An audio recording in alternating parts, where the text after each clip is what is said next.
Assalamualaikum warahmatullahi wabarakatuh. Pemirsa, Universitas Islam Negeri Syarif Hidayatullah Jakarta akan menyelenggarakan rapat kerja pimpinan tahun 2021. Rakerpim tahun ini tentu saja akan melalui hal yang berbeda dibandingkan dengan tahun-tahun sebelumnya, karena Rakerpim tahun ini berbarengan dengan masa pandemi COVID-19. Selain itu juga Rakerpim untuk tahun ini pastinya akan banyak hal yang menarik yang akan dibahas di dalam penyelenggaraan acara tahunan tersebut. Dan untuk mengetahui apa saja agenda yang akan dibahas di dalam Rakerpim tersebut, berikut bersama ini saya sudah bersama dengan orang nomor 1 di UIN Jakarta, Rektor UIN Jakarta, Ibu Profesor Dr. Amani Lubis. Ibu, Assalamualaikum. Waalaikumsalam warahmatullahi wabarakatuh. Ibu, momentum Rakerpim ya, tentu banyak hal, seperti saya katakan tadi, banyak hal yang berbeda, dan saya juga ingin tahu apa sih sebetulnya agenda, apa saja agenda yang akan dibahas di dalam Rakerpim ini. Mungkin itu dulu yang saya tanya. Baik, ya, terima kasih Pak Nanang. Alhamdulillah, wassalatu wassalamu ala rasulillah, amma ba'd.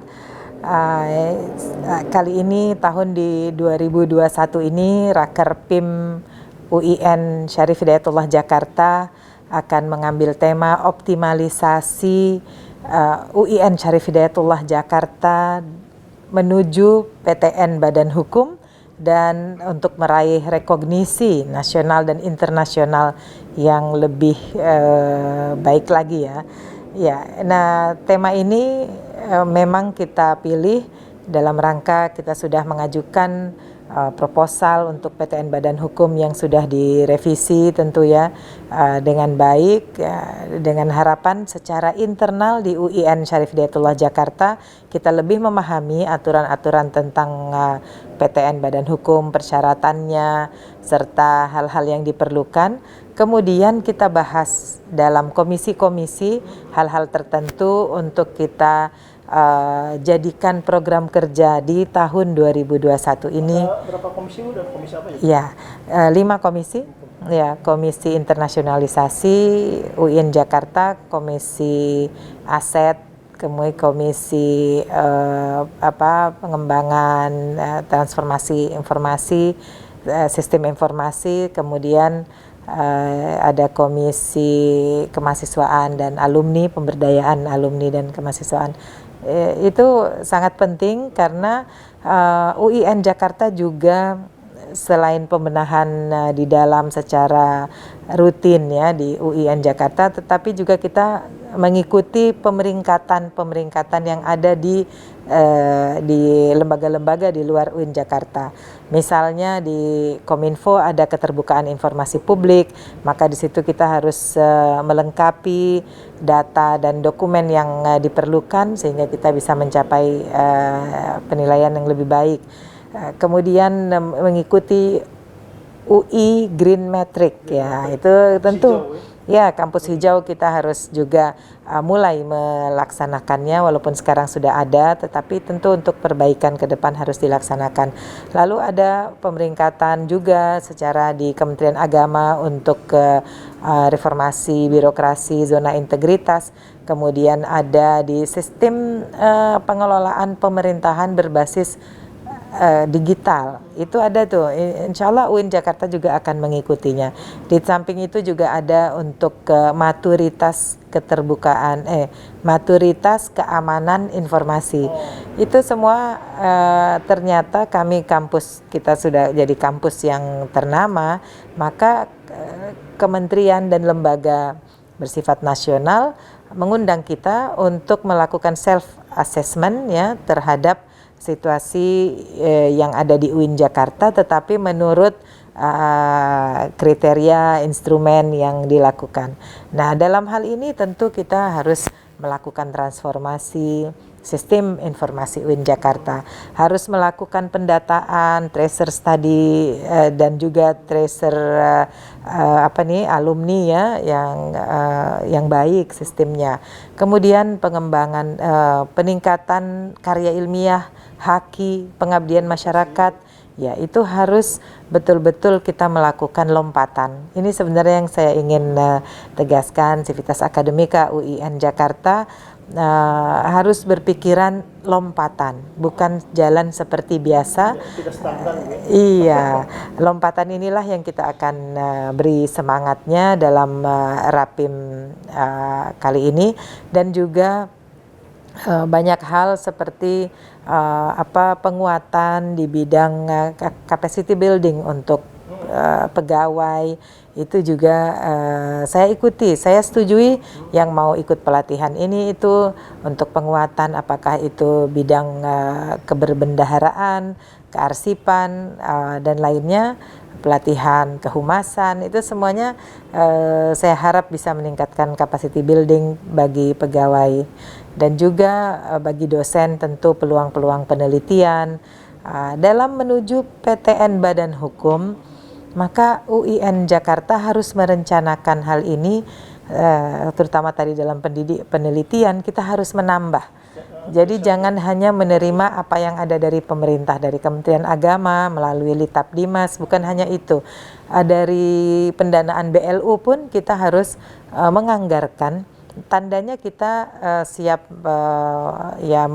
melakukan penelitian yang bermanfaat, baik itu bagi pengembangan UIN Jakarta atau memberi saran kepada pemerintah. Nah, penelitian yang seperti inilah yang kita ingin lakukan supaya memang UIN Jakarta reputasinya naik, baik itu meningkatkan rating untuk tulisan karya dan haki, paten juga UIN Jakarta, tetapi juga di tengah lembaga dan kementerian kita mendapat tempat agar pendapat-pendapat, temuan-temuan kita, ide-ide kita juga didengar di sana. Bu, grand time-nya itu kan PTNBH ya. Terkait dengan Rapim ini, apa saja yang langkah-langkah strategis apa saja yang akan dilakukan untuk 1 tahun ke depan atau beberapa tahun ke depan? Iya, seperti tadi saya sampaikan, kita sudah menyampaikan proposal sudah kepada Menteri Agama, Dirjen. Sekarang langkah selanjutnya adalah kita menanti rekomendasi dari Kementerian Agama, khususnya Direktorat Pendidikan Islam. Rekomendasi disetujuinya UIN Jakarta menjadi PTN Badan Hukum, dan kemudian baru langkah-langkah selanjutnya rapat-rapat lah, ya, rapat-rapat intensif dengan pihak Kementerian Keuangan, Menpan RB, Kementerian Pendidikan dan Kebudayaan, Kementerian Agama tentunya, serta ada Bappenas, ya, karena nanti di Kementerian Agama baru pertama kita UIN Jakarta akan meraih status PTN Badan Hukum dengan yang kita perjuangkan betul-betul. Dengan prestasi dan reputasi UIN Jakarta, kita akan menjadi PTN Badan Hukum yang pertama. Tentu kita akan penuhi semuanya. Yang pertama tentu nanti akan ada seperti pertama di PTKIN. Iya, PTKIN se-Indonesia di Kementerian Agama yang meraih PTN Badan Hukum melalui perjuangan, artinya melalui proses yang sesuai dengan persyaratan yang ada.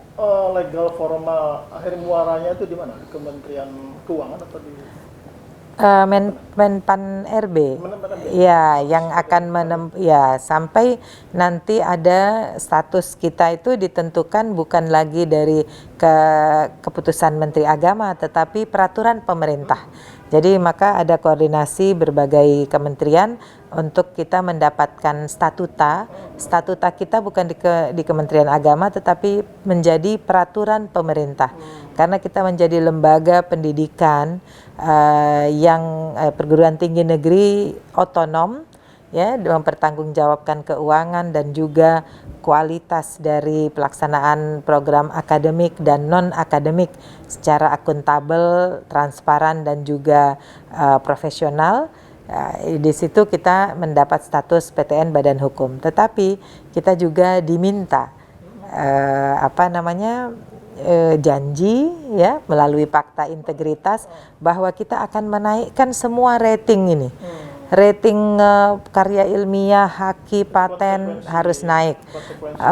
Aktivitas kemahasiswaan, alumni semua harus baik, bersifat internasional, kemudian aset terjaga baik dan juga berkembang, memanfaatkan lahan-lahan yang belum dimanfaatkan. Kemudian sistem informasi tentu harus mumpuni supaya bisa mendukung semua aktivitas ini tanpa ada hambatan.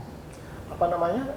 Jadi adanya fleksibilitas ya ketika status dari BLU menjadi PTN BLU. Ya, jadi mandat sudah lebih besar lagi dari pemerintah untuk pengelolaan dana di UIN Jakarta setelah menjadi PTN Badan Hukum, serta dari segi akademik ya kita juga boleh membuka prodi yang yang sesuai dengan kita. Jadi tidak mesti mengikuti apa yang PTKIN lainnya, misalnya membuka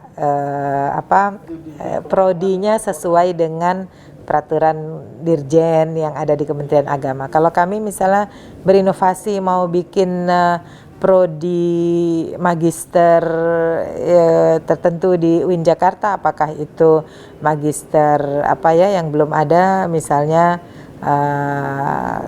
magister terjemah begitu ya, atau magister tadris pendidikan kimia atau pendidikan biologi, atau juga magister atau doktor dirasat Islamiyah, doktor studi agama-agama misalnya.